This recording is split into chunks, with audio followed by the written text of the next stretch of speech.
Olá, sejam muito bem-vindos para mais uma semana de aulas da disciplina de Estatística e Probabilidade, ministrada pela Universidade Federal de São João del Rei, campus Alto Paraopeba, Ouro Branco, Minas Gerais. Eu sou Ben David, responsável pela disciplina, e essa semana, semana 12, nós estaremos na semana de avaliações, mais especificamente, a semana da prova 3, para os alunos matriculados na disciplina de Estatística e Probabilidade aqui no campus Alto Paraopeba. Para que os demais participantes que nos acompanham ao longo do canal do YouTube não tenham prejuízos na continuidade do nosso curso, para esta semana, que vai do dia 2 a 6 do mês 8 de 2021, nós deixaremos uma série de vídeos como continuação do curso R Módulo Básico que fizemos a reprise nas semanas 4 e 8, onde respectivamente demos as avaliações das provas 1 e 2, que são pré-requisitos para nossa avaliação de conhecimento dos nossos alunos. Então, nessa semana em específico, nós e os alunos matriculados estaremos na semana de avaliação, que faremos isso via portal didático, que é a plataforma interna da instituição do qual nós fazemos as nossas avaliações. Para essa aula de hoje, nós deixaremos então como retrospectiva as aulas 17 e 18, que correspondem a como criar funções, boas práticas de como escrever um código. Vamos lá?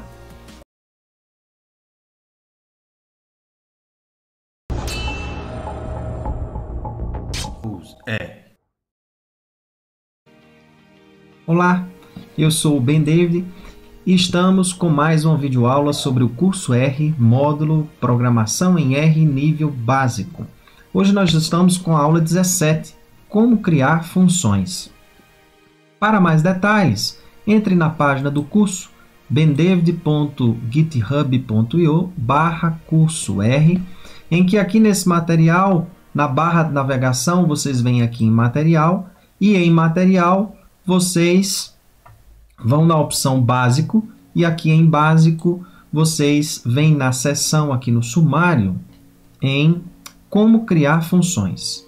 É interessante vocês visualizarem essa seção, porque por meio dessa seção vocês poderão consolidar seu conhecimento após a visualização desse vídeo. Complementem a visualização desse vídeo com esse material. Vamos lá? Então, a parte de criação de funções, nós vimos até agora a utilização de funções. Agora nós estamos numa parte um pouco mais avançada, em que agora nós queremos criar as nossas próprias funções. E para nós criarmos as nossas próprias funções, nós vamos utilizar a função chamada function. Então, a sintaxe básica dessa função é assim. Se nós iremos usar uma atribuição, nós iremos nomear essa função como um procedimento normal de nomeação de um objeto, né? E dentro de function nós vamos definir, na realidade, os argumentos de entrada dessa função. Se vocês observarem a videoaula sobre funções, nós temos aqueles 3 componentes básicos de uma função, né?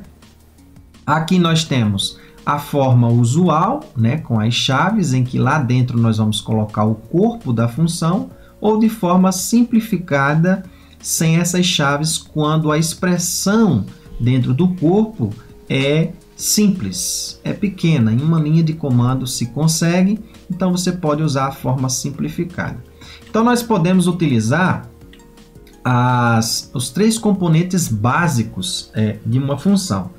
Primeiro vamos ver num exemplo simples. Eu criei aqui uma função chamada fun1, em que aqui eu dou um argumento inicial, que é um argumento x, que significa, dado esse argumento x, vai ser realizado esse conjunto de instruções aqui, de expressões, em que aqui eu criei um objeto que se associou a uma operação binária, x mais 1, em que esse x vai ser o valor que eu vou repassar aqui no argumento. E aí ele vai fazer uma soma e vai me retornar. Eu estou usando uma função chamada return, em que ele me retorna o objeto res. E aí, quando eu vou chamar essa função, eu vou chamá-la usando o nome dela, que no caso é fun1. E aí eu defino qual é o argumento que eu quero utilizar para x. No caso, um vetor de comprimento 1, que é um objeto. Então, passando esse objeto para o argumento, ele vai lá dentro executar, somar mais 1 e me retornar o valor de res, que foi 6. Então, é isso que é feito. Então, se vocês observarem, os mesmos componentes que tem numa função normal, aqui na nossa criação também tem. Nós temos os argumentos, o corpo e o ambiente. O ambiente significa o local aonde a função foi criada. Nesse caso aqui, né? Que a gente chama isso de ambiente de função. Uma segunda opção, perceba que quando eu executo no console, se eu digito um valor, sei lá, 5 mais 1, do jeito que a gente fez, veja que ele me retorna o valor 6, né? Nesse caso aqui, aqui dentro vai acontecer da mesma forma. O R, ele observa a sequência de expressões de forma sequenciada. Então, ele vai executando linha a linha do jeito que a gente faz no console. Então, aqui nesse caso, quando eu entro dentro da função e eu simplesmente expresso o valor x mais 1, isso aqui é como se eu imprimisse na tela. Então, essa última instrução, né, essa última expressão, é o que vai ser retornado para a função. E aqui, nesse caso, eu não precisei usar a função return, ou seja, retornar aquilo que eu quero que a função mostre após a sua chamada. Então, de forma similar ao que foi feito anterior, e de forma mais enxuta, né, a sintaxe, a forma de construir, eu tenho o fun2, que me retorna o mesmo valor, né? Bem, falado isso daí, agora uma coisa que não é obrigado é eu nominar as funções. Então, eu posso usar simplesmente function e simplesmente já definir os argumentos e o corpo e executá-la, como eu estou fazendo aqui dentro dessa função integrate, ou seja, eu estou realizando o cálculo de integração. Então, nós chamamos essas funções da qual nós não nominamos, nós chamamos elas de função anônima.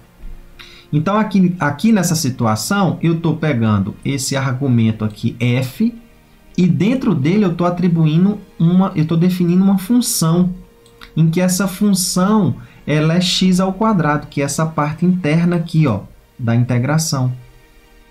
Então, nesse caso, eu estou dando um outro argumento que faz parte do integrate, que é o limite inferior e o limite superior, e ele aplica nessa função aqui x ao quadrado.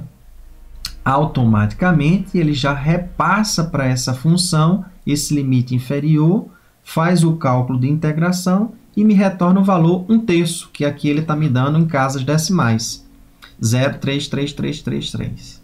Então, essa função aqui interna é o que a gente chama de função anônima, ou seja, não precisei nominar, porque eu não precisei utilizar novamente essa função. Então, nesses casos, nós utilizamos funções anônimas.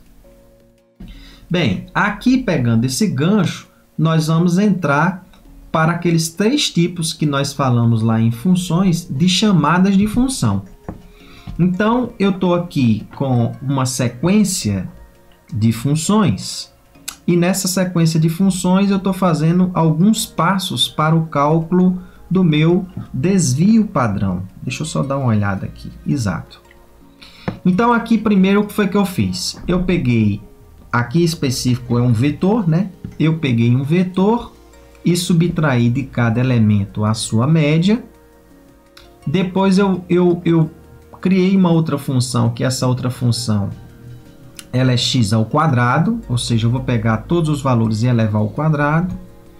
E por fim, eu vou pegar esse vetor, vou somar todos eles e vou dividir pelo comprimento desse vetor, ou seja, o número de elementos que tem nesse vetor, menos 1. Isto é, eu estou fazendo uma sequência de passos para calcular a variância. Quando eu aplico a raiz dessa sequência de funções, eu estou executando o desvio padrão. Bem, o que é que eu vou fazer então? Eu vou gerar aqui 100 valores. Eu estou usando essa função aqui setSeed, porque isso gera de forma aleatória. Significa que toda vez que eu rodar run rnorm 100, ele vai sempre gerar 100 valores diferentes. Eu não quero que isso aconteça, eu quero que ele fixe esses 100 valores. Dou uma semente qualquer, ou seja, um número qualquer inicial, e toda vida que eu executo essa linha de comando antes desses geradores aleatórios, sempre eles vão repetir os mesmos valores. Se você não quer que repita, só é retirar essa linha de comando e não executá-la. Beleza. Feito isso, vamos lá para o nosso processo. Então, as chamadas de função, da mesma forma que aconteceu na videoaula anterior, vai acontecer aqui também, que é o aninhamento. Só que aqui agora são para as nossas funções criadas. Então, o que é que vai acontecer aqui?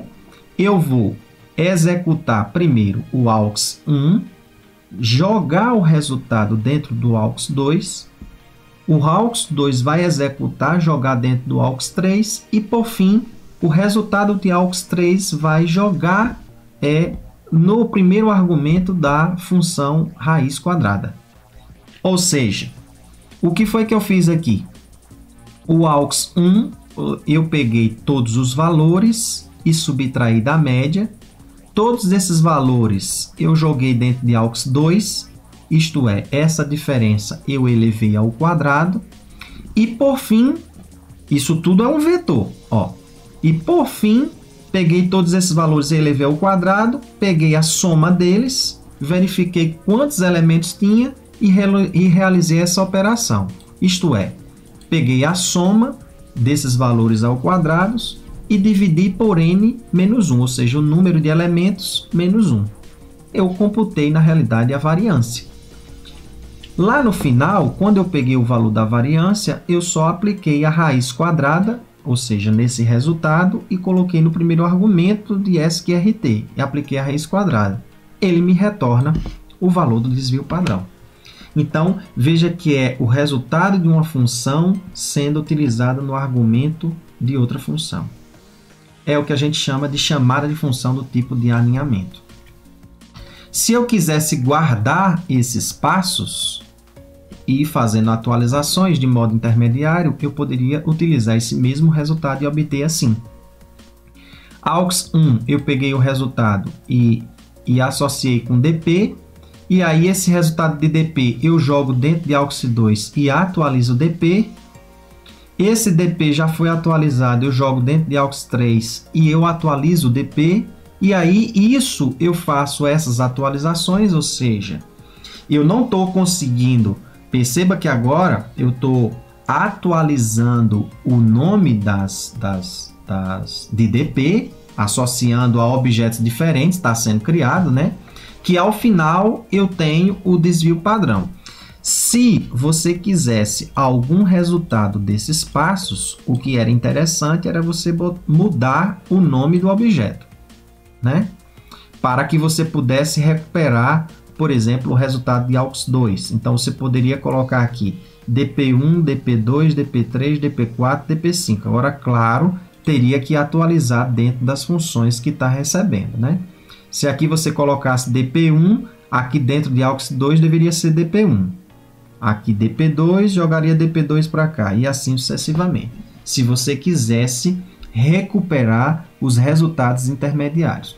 Geralmente, quando a gente cria funções, nós criamos lá dentro também um conjunto de funções em que os passos intermediários eles são importantes para o processo, mas não para o resultado final. Então, nesse caso, eu não quero recuperá-lo, quero só o resultado final, então eu faço por esse procedimento.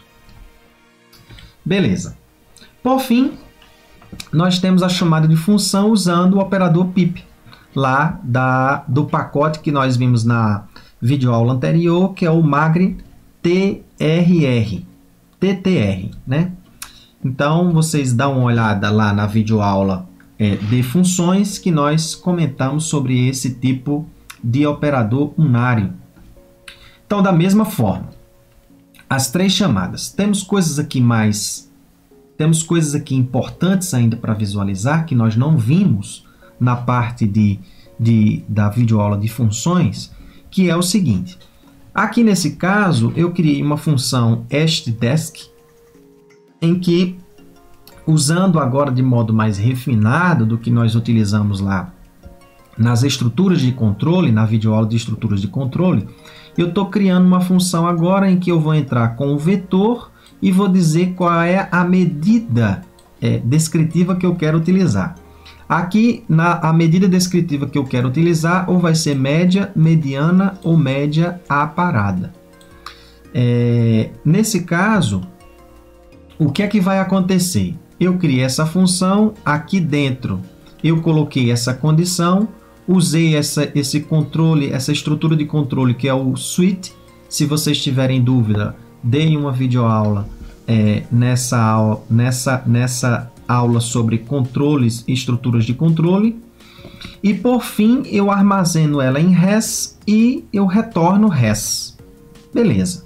Feito isso, eu criei essa função e aí agora nós vamos aplicar essa função, né? Nós vamos chamar ela. Então eu criei de novo um objeto com 1000 valores, armazenei ele em x e aí o que é que vai acontecer? Bem, aí aqui em hashDesc eu tenho o primeiro argumento e tenho o segundo argumento. Então eu tenho o vetor, em que o primeiro argumento, por coincidência, é x, e o objeto que eu criei também, o nome dele é x, e a opção é média. Então eu venho aqui, ele pegou o vetor e calculou a média aritmética. Perceba agora que se eu estou nominando os argumentos, nas videoaulas anteriores, não sei se vocês perceberam, mas eu utilizava muito as funções sem nominar os argumentos. E aí vocês vão entender agora qual é a finalidade de nominar ou não os argumentos. Então, quando eu nomino os argumentos, eu digo o nome do argumento na função que está recebendo determinado objeto, eu posso mudar a posição. Por exemplo, aqui primeiro eu coloquei o argumento x e depois coloquei o argumento opção. Quando eu vou chamar a função, se eu nomino os argumentos, se eu dou nome, se eu digo o nome dos argumentos, eu posso mudar a ordem. Perceba que x é primeiro aqui e aqui agora eu coloquei opção, mas ele está nominado. O nome do argumento é opção. Então, nesse caso aqui, a função é executada sem problema algum, porque eu estou nominando. Então, uma outra coisa que eu posso fazer aqui nesse caso, eu sei que aqui primeiro é um argumento que vai receber um vetor, e aqui ele vai receber um caractere que é uma daqueles três nomes, média, mediana ou média par. Se eu não ponho o argumento, mas digo o que é em cada posição, os vetores, ou na realidade os objetos, a função ela executa sem problema. Agora, o que acontece? Acontece que se você mudar a ordem nesse sentido, como não está nominado, a função ela não vai entender e ela solta um erro. Por quê? Na primeira, como eu não nominei, o primeiro argumento deveria ser um vetor e aqui foi um caractere. Então, isso gera conflito na hora da função visualizar quais os objetos que ela vai utilizar. Então, nesse caso aqui, quando eu não nomino, a ordem ela é importante dos argumentos que você entra para executar a função. Então, esse macete ele é interessante nesse sentido, essa sintaxe, essa forma de como você chama uma função com os argumentos. Beleza, se vocês tiverem dúvidas, coloca uma interrogaçãozinha antes da função, se é de um pacote, para você saber quais os argumentos e o que é que esses argumentos eles têm como finalidade, o que é que ele é, qual tipo de objeto pode ser utilizado nesses argumentos. Isso é interessante para você entender a função e nessas nesses manuais de ajuda, sempre no final você tem um exemplo em que esse exemplo você pode replicar para ver o que é que acontece com essa função. No caso das suas funções criadas, como é você que está criando, não tem ajuda nenhuma. A programação é sua, então você tem que entender o que é que está sendo feito. Bem, agora nós chegamos a um ponto muito importante, que é o escopo léxico. Todas as funções em linguagem de programação ela tem um escopo, ou seja, a forma como a função ela executa suas instruções. Aqui no caso do R, o escopo léxico significa o seguinte: nós falamos para vocês anteriormente sobre o ambiente. O ambiente, voltando, é o local aonde armazena as ligações do nome com um determinado objeto. Então, quando eu digito no console o nome de algum objeto, o R vai no ambiente e verifica: existe esse nome? Existe. Ele está ligado a que objeto? Aqui. Então, ele faz essa conexão e na hora que eu digito o nome, ele imprime o valor do objeto, porque foi o ambiente que armazenou essa ligação. Bem, no escopo léxico, o que é que vai acontecer? Toda função, quando nós criamos, quando nós iniciamos o R, o ambiente sempre corrente nosso é o ambiente global. Então, quando você criou uma função, sem ter feito alterações adicionais, a função ela é criada no ambiente global, que é o ambiente corrente. Esse ambiente global, nesse caso aí, é o que nós vamos chamar de ambiente de funções, porque é o ambiente onde a função está definida, né? Onde ela foi criada. Isso significa dizer que nós, quando vamos executar as instruções, as expressões dentro do corpo da função, algumas outras linguagens não permitem com que você execute variáveis, para o nosso caso, objetos, que não esteja lá dentro do corpo da função.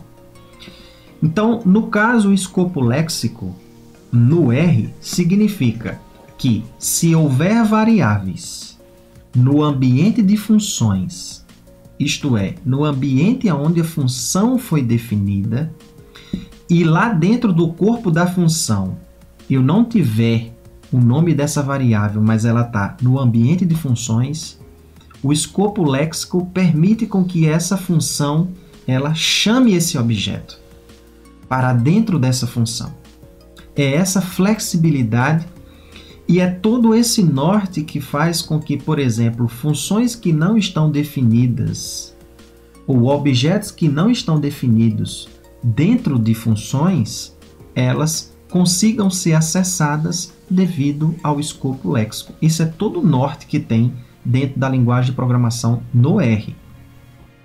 O ambiente de execuções significa dizer o seguinte: na hora que você vai executar uma função, ou seja, você chama ela para ela ser executada, ela momentaneamente ela cria um ambiente de execuções onde vai haver o processamento, né, vamos dizer assim, as conexões, as ligações com todos os objetos criados dentro do corpo da função.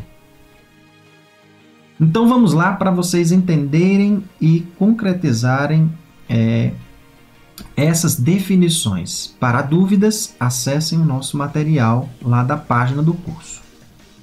Então aqui nesse caso, percebam comigo. Eu estou criando uma função. Uma outra coisa que eu não falei para vocês anteriormente, eu posso definir uma função sem argumento algum, não tem problema, ó, perceba. E aqui o que vai acontecer? Eu simplesmente defini um objeto e estou imprimindo esse objeto. Só que aqui é no corpo da função. Na hora disso aqui ser executado, lembre-se, vai ser criado um ambiente de execução. Para que essas conexões aqui aconteçam, momentaneamente fica nesse ambiente de execução e na hora de eu chamar, ele vai imprimir e aí na hora de eu imprimir, finaliza essa função ao fechamento dela e o ambiente de execução também se apaga. Então, tudo é momentâneo. Mas, no ambiente onde a função foi definida, no ambiente de funções, que é o nosso ambiente global aqui nesse caso, perceba que eu criei também um objeto chamado x, que se associa, na realidade eu tenho um nome x que se associa ao objeto 10. O que era que deveria acontecer aqui? A gente poderia pensar que quando eu criasse aqui um objeto x igual a 2, e na hora de eu executar o x aqui, na hora de eu executar essa função, como ela está definida no ambiente global, o que deveria ser retornado aqui era para ser o valor 10. Mas aí o que acontece? Acontece um princípio que a gente chama aqui de máscara de nome que ocorre no ambiente de execução. Significa que, se aqui tem um nome em que esse nome ele existe também no ambiente de função, esse nome aqui ele sobressairá sobre o nome que está lá no ambiente de função. Então, isso implica que o que está aqui dentro é o que vai ser executado e impresso. Não vai haver confusão dessa função, ou seja, para o R, de ter dúvida se vai imprimir o 10 ou o 2. Como o ambiente de execução é onde está definido esse x que recebe 2, que isso é dentro do corpo da função, o que será impresso por fun será o valor 2. Essa é a primeira ideia. O que é que vai acontecer agora? Perceba agora que eu não defini uma função. Na realidade, um objeto x. Esse objeto x ele não está no corpo da função, ele está fora da função. E aí o que é que vai acontecer? Na hora que eu chamo essa função, essa é a ideia do escopo léxico. Percebam. Na hora que eu chamo essa função, o ambiente de execução ele é criado. Eu vou dentro dele, que são as instruções que vai ocorrer no corpo da função, e aí a função vai procurar. No ambiente de execução, existe um objeto que está associado ao nome x? Não, não existe. Então, eu vou para um ambiente superior. O próximo ambiente que ele vai é o ambiente da função, que é o ambiente global. Aí ele chega no ambiente de execução e faz assim, existe algum objeto que tem nome x? Tem. Qual é? É o 10. Então, na hora de eu executar, o valor é retornado 10. Essas coisas, por exemplo, em linguagens de baixo nível, elas não ocorrem. Quer dizer, não sei todas, mas, por exemplo, a linguagem C, isso aqui não é permissível. Em algumas situações, né? Ou seja, na variável global, que é esse caso aqui, né? O nosso ambiente de execução, aqui dentro eu precisaria definir a variável para que ela fosse executada. A não ser que você usasse outros tipos de variável. Eu não vou entrar em detalhe na linguagem C, estou falando da linguagem R. Então, o escopo léxico significa isso, que as funções elas podem capturar variáveis que foram definidas no seu ambiente de função e que não necessariamente esteja no seu corpo. Então, ela consegue captar isso. Bem, vamos para um próximo exemplo. O caminho de busca significa, aqui dentro eu poderia não ter utilizado, vamos voltar para a expressão anterior, não utilizei aqui. Significa que, se aqui nesse x, no ambiente de execução, ou melhor, de função definida de onde a função foi definida, no caso no ambiente global, não existisse esse valor x, o que era que iria acontecer com essa fun aqui? O que ela iria pegar agora seria o caminho de busca. O que é o caminho de busca? É o processo de onde está todos os ambientes, além do ambiente corrente, que é o ambiente global, os ambientes de pacotes. Então, pensem vocês que se vocês fossem utilizar aqui dentro alguma função, teoricamente, você precisaria ter definido essa função. Então, é por meio do escopo léxico em que, por exemplo, se aqui eu utilizasse a função min, que seria a média, ela está no ambiente que a gente chama namespace do pacote base. Então, o que acontece? Acontece que, se eu olhei o ambiente de execução, não existe min. Olhei no ambiente de função, não existe min. O que é que a função vai fazer? Ela vai para o caminho de busca. O caminho de busca, basta eu digitar a função search, em que eu vou ver hierarquicamente, em termos de ordenamento, de onde essa função vai buscar. Ela vai buscar aqui no ambiente global, ela não acha. Ela vem para os demais, até chegar no base, que é no base onde tem essa função min. Na hora que ela acha essa função min, ela chama ela para dentro da função, e aí essa função min é executada dentro da instrução que foi dada para ela na função fun. E aí, na hora de chamar, todo esse processo ocorre, para que aí saia um determinado resultado.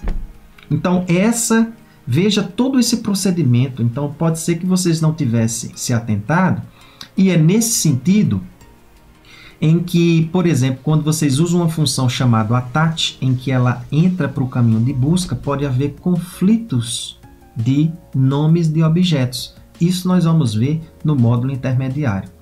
Então, são essas coisas que vocês têm que entender, a sintaxe e a semântica da linguagem R.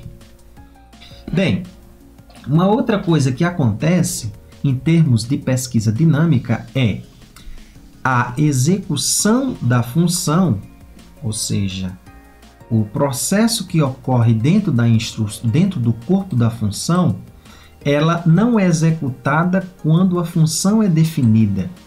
Ela é executada apenas quando a função é chamada. Então percebam comigo. Aqui eu criei uma função em que essa função agora ela pega o argumento, ou melhor, um objeto x. Perceba que essa função não tem argumento, né? Ela pega um objeto x e ela soma mais 10. Beleza. Aí eu vou e defino o objeto x. Ó, eu digo que x é igual a 10.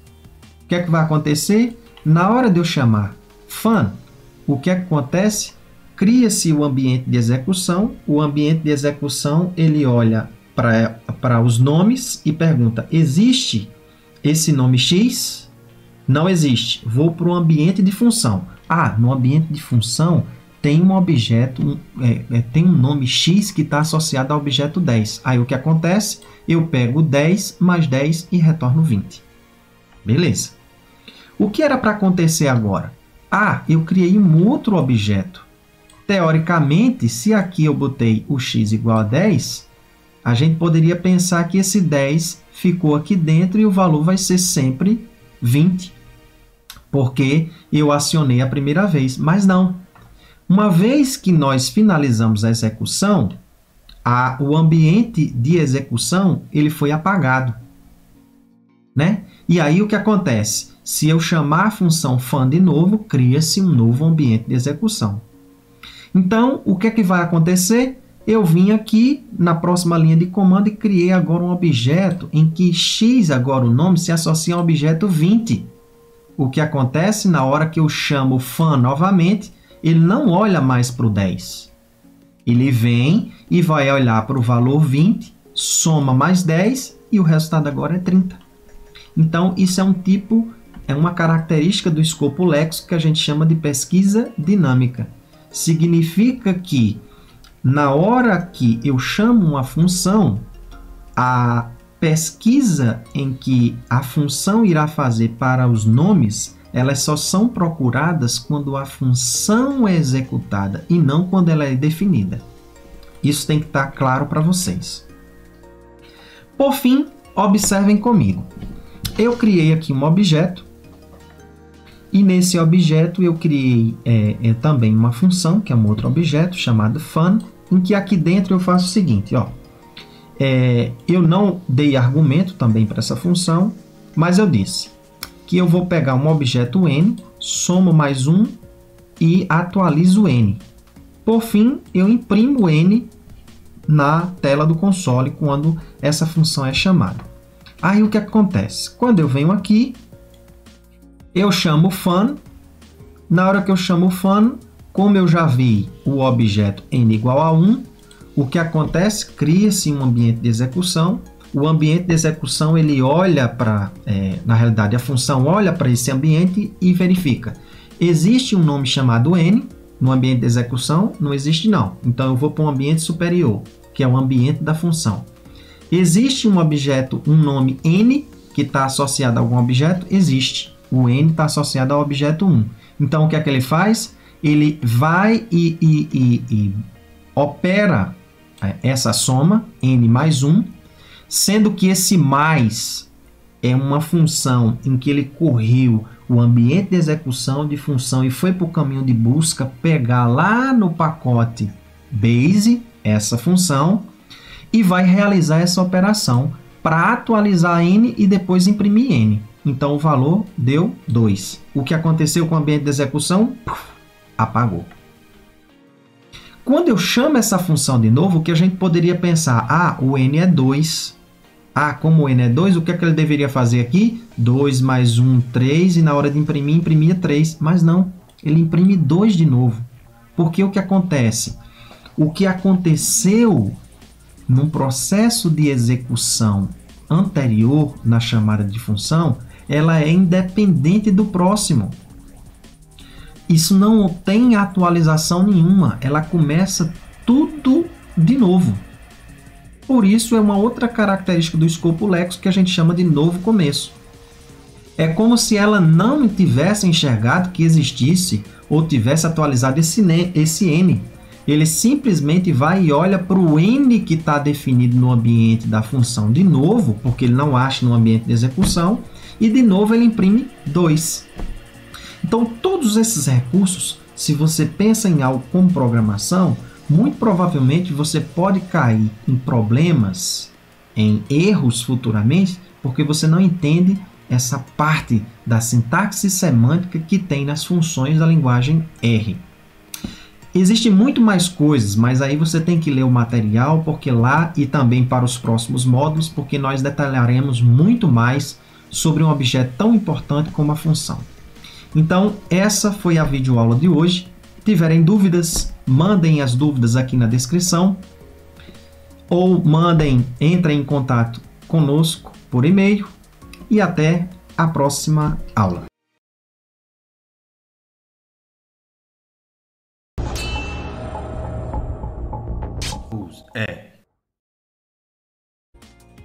Olá, eu sou o Ben David, sejam muito bem-vindos para mais uma videoaula do curso R, módulo Programação em R, nível básico. Estamos hoje na nossa aula 18. Estamos falando sobre as boas práticas de como escrever um código. Bem, se vocês tiverem dúvidas e quiserem mais detalhes sobre essa videoaula, acesse a página do curso, que é bendavid.github.io/curso R.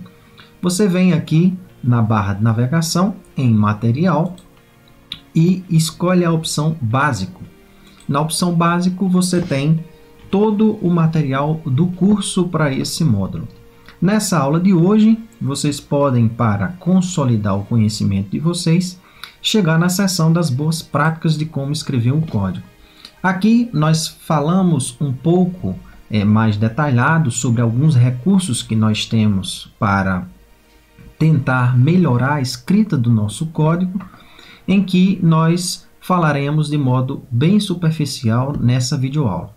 Então, usem as duas formas para poder consolidar o seu conhecimento. Vamos lá. Bem, até então, nós já percorremos a criação de scripts, salvamos os nossos scripts, nós criamos as nossas funções, controles de fluxo, criamos os nossos objetos, entendemos tudo isso.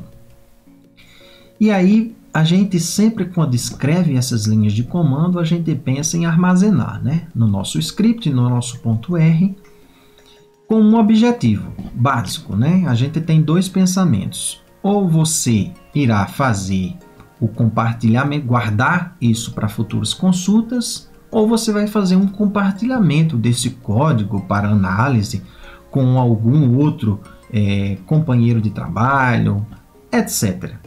Então, de alguma forma, esse script pode ser acessado novamente, porque se assim não fosse, não precisaria ter salvado. Então, se você vai salvar, assim como você escreve de modo organizado na linguagem humana, na linguagem de código é algo imprescindível você tentar fazer a leitura de um código escrito anteriormente. Ainda mais que o processo de lógica em todo essas linhas de código, elas estão bem aguçadas. Então a gente precisa entender o que está por trás, quais foram as ideias que esse código quis passar. Então a forma de como escrever as suas linhas de código, elas podem facilitar de forma considerável a leitura para situações posteriores. Então esse é o objetivo da aula de hoje, tentar mostrar a vocês como escrever um bom código, ou melhor, como ter boas práticas de como escrever um código. Bem, diante dessa situação, uma coisa que a gente já pode fazer, e aí nós temos um recurso que é a nossa IDE do RStudio, o RStudio, em que nós fazemos diversas configurações em que o RStudio ele diferencia objetos, resultados por colorações, fontes, etc., que tudo isso facilita a nossa escrita, facilita a visualização de um erro ou qualquer outra coisa. Por isso, a vantagem da utilização de uma IDE, né?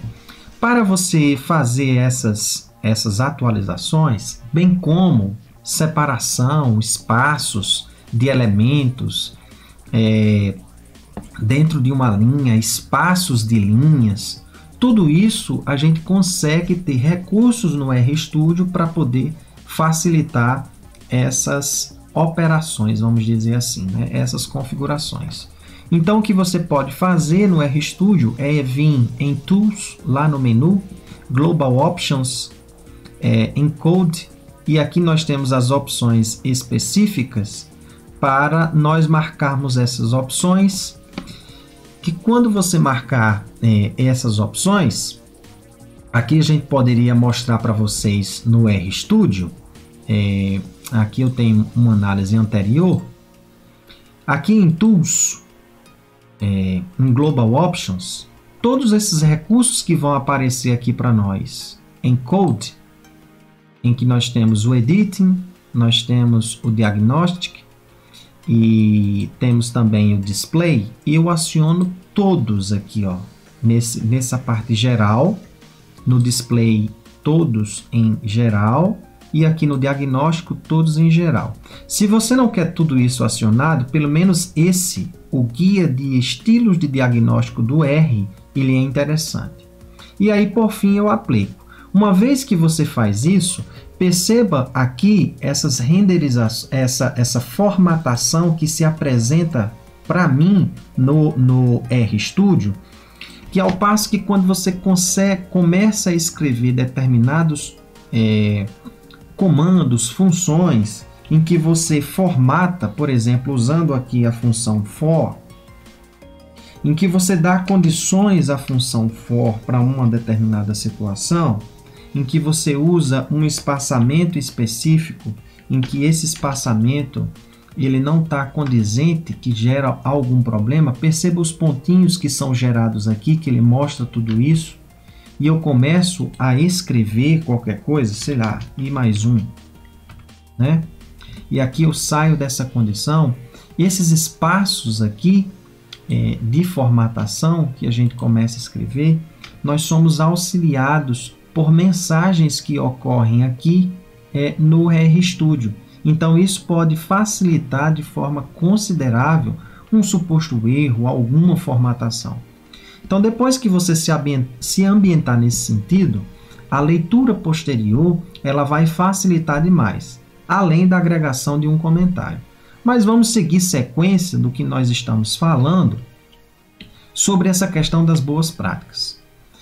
A primeira coisa que nós vamos fazer aqui, o que você pode ter como recurso, que é muito interessante, é utilizar o pacote Styler, em que esse pacote Styler ele dá aqui, uma vez instalado, e aí se você quer saber como instalar, nós temos uma videoaula lá no início da nossa página, que é quando nós falamos sobre os pacotes que nós utilizamos para o curso. Nós temos uma videoaula, ainda não do curso, mas uma videoaula anterior, feita anteriormente, que eu mostro como fazer a instalação de pacotes. Uma vez instalado esses pacotes, perceba aqui comigo o seguinte, eu tenho um código que ele não está aqui formatado, perceba que está tudo no mesmo alinhamento, e aí eu vou usar a opção aqui Style Active Line, File na realidade, e ele formata para mim sem eu ter feito nada em termos de configuração, né, de alteração de linhas de comando, simplesmente pelo pacote Style.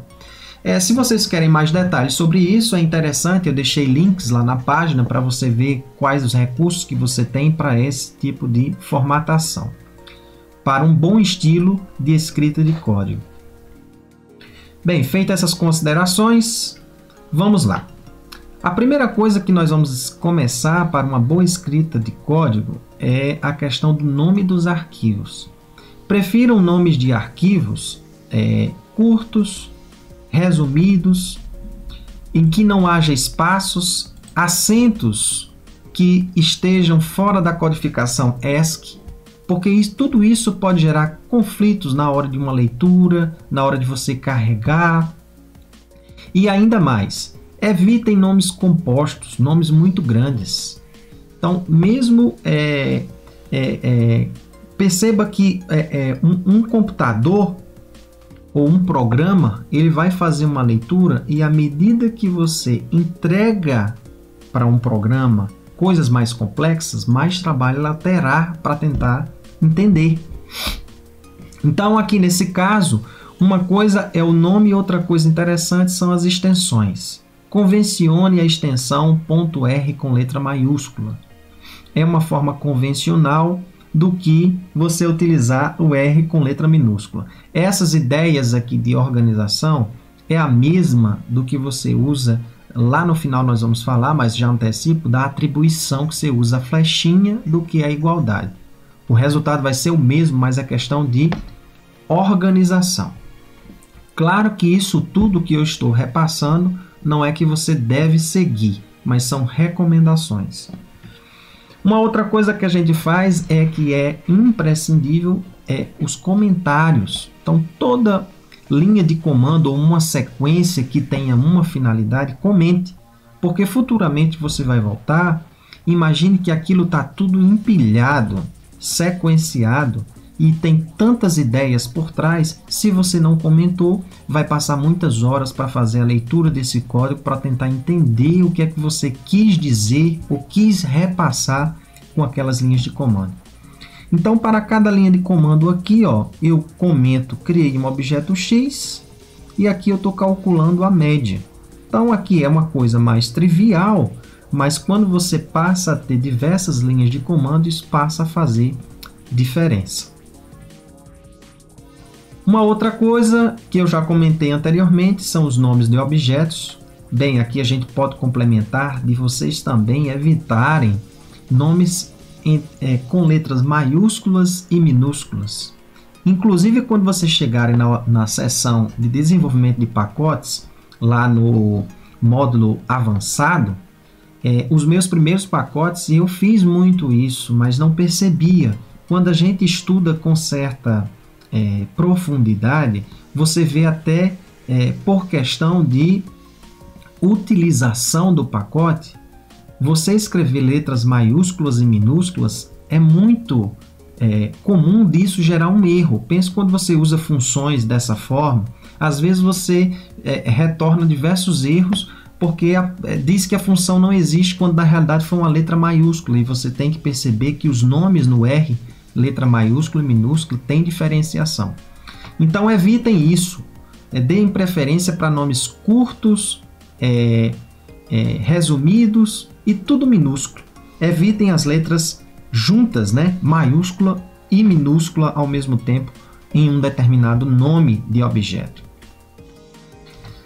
Evitem também nomes de objetos de nomes que já existem. Por exemplo, nós temos uma função aqui no R que é min, que significa média. Então, evite nominar um objeto por esse nome, como também o SD, o C, o T. Existem diversas outras aí, que aí você tem que ver as ressalvas. Lá nas primeiras aulas, nós usamos uma função chamada interrogação reserved, que você vai ver todas as palavras que estão reservadas, específicas dentro da linguagem. Então, tentem evitar palavras, ou melhor, nomes de objetos que já existem dentro do R. Isso vai diminuir muitos conflitos para vocês lá na frente. Bem, a sintaxe agora. A sintaxe agora do que nós temos é o seguinte: toda vida, quando você escrever um código, os símbolos básicos de operações, operadores lógicos, sempre a gente convenciona utilizar um espaço antes de introduzir, por exemplo, nos operadores binários, antes de introduzir os operandos. Por exemplo, aqui eu estou fazendo uma soma, x mais 1. Essa forma aqui não é uma boa escolha quando você põe tudo empilhado. Então, perceba que ao lado em volta dos operadores, nós colocamos um espaço. Em volta, após uma vírgula, nós também colocamos espaços. Na atribuição, que é um outro símbolo, também nós colocamos espaços. A exceção vai existir aqui no caso para os 2 pontos. Um ponto ou a sequência que nós temos de 3 pontos, de 2 pontos, que nós não colocamos o espaço, por questão de informarmos. Isso aqui também é um operador binário, né? Uma função, em que aqui nós dizemos o menor valor ao maior. Aqui nesse caso, nós estamos acessando a função min do pacote base, sem ter anexado o pacote base no caminho de busca, que nesse caso não precisa, porque esse pacote base ele sempre está anexado. Mas isso aqui é só uma ideia de sintaxe, de forma de escrever o código. Então veja que essa daqui não são as melhores formas. Então os espaçamentos nos operadores lógicos, aritméticos, booleanos são extremamente importantes, bem como outros simbologias, como a igualdade, a atribuição, etc. Uma forma simples que você pode fazer é pegar aqui a função ou uma linha de comando e usar o pacote styler. Então eu venho aqui, coloco uma cadeia de caracteres e uso essa função style underline text. E aqui eu peço a forma dele me mostrar. Então veja o espaçamento que ele cria já automaticamente. Veja que esse pacote style ele tem muito mais recursos. Ao invés de ser só uma linha de comando, você pode pedir todo o arquivo do código para ele fazer essa formatação. Muito interessante esse pacote. Bem, o alinhamento com a atribuição à igualdade, quando você escreve isso dentro de uma função, se você pode organizar dessa forma, é permissível sim você colocar o alinhamento ou na igualdade ou na atribuição. Uma má escolha seria quando você coloca os espaçamentos, no caso de função, dos parênteses. Então, a gente põe aqui o parêntese. O parêntese para a função, a gente não faz o espaçamento, mas o parêntese para as funções de controle de fluxo, a gente usa. Então, perceba aqui, na primeira condição, do alinhamento em si, e aqui na segunda situação é a introdução de uma linha de comando com controle de instrução, o for, né? Aqui nesse caso, o que nós temos de diferente é o espaçamento, que nós não inserimos no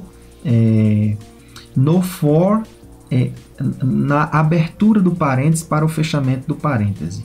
Então, convenciona-se colocar esse espaçamento. Essas ideias aqui de boas formas de se escrever um código, a gente está utilizando o estilo Tidyverse, o guia de estilo Tidyverse, lá escrito pelo Hadley Wickham. Lá no final a gente dá, e no nosso material a gente mostra materiais auxiliares que vocês podem se guiar. É claro que no início tudo isso ele pode se tornar um pouquinho complicado, mas de acordo com que você se ambienta, você passa a escrever essas coisas de modo mais intuitivo. Então aqui a gente dá o reforço do parêntese. Sempre quando a gente vai escrever o parêntese para os controles de fluxo, a gente sempre dá um espaço. Tanto aqui, né, quanto um espaço quando a gente vai colocar as chaves, que nós vamos falar mais à frente. Nos colchetes, o que é que a gente faz? A gente dá um espaçamento na separação das dimensões, né? Linha com coluna, por exemplo, se isso aqui é uma matriz. Ok? Diferentemente da condição no if, esse espaçamento é dado fora do parênteses. A condição aqui dentro, geralmente, ou melhor, por convenção, nós não damos espaços internos para essa condição dentro do parêntese. Bem como não deixamos juntos, né, as dimensões dentro de colchetes de uma função, de uma lista, etc. Bem, as chaves é isso que eu queria mostrar para vocês, né? A gente geralmente quando escreve uma chave, nós não inserimos ela numa mesma linha. A abertura e fechamento, a gente sempre convenciona em colocar em linhas separadas. Então, a abertura e fechamento de chave não vai ser utilizado na mesma linha, como aqui a gente está mostrando uma má escolha. Uma outra coisa que eu queria ter falado para vocês era justamente nessa abertura da chave. O parêntese, geralmente quando a gente inicia uma chave, a gente dá uma separação também. No parêntese, a gente só não dá na hora de se escrever a função function. Para os controles de fluxo, a gente sempre faz essa separação. Veja que no operador lógico também nós damos um espaçamento entre os operandos, né? E sempre abertura de chaves e fechamento de chaves em linhas separadas. Por fim, escolha sempre o símbolo de atribuição, a desigualdade inferior e o menos do que a igualdade, porque a igualdade a gente usa sempre para definir argumentos, e a flechinha para atribuição ou nominação de objetos. Sempre assim. Espero que vocês tenham gostado. É claro que isso foi muito de modo resumido. Vão lá na página do nosso curso. Tem muito mais coisas que dá para fazer. Tem mais pacotes que vocês podem utilizar. Espero que tenham gostado e até a próxima.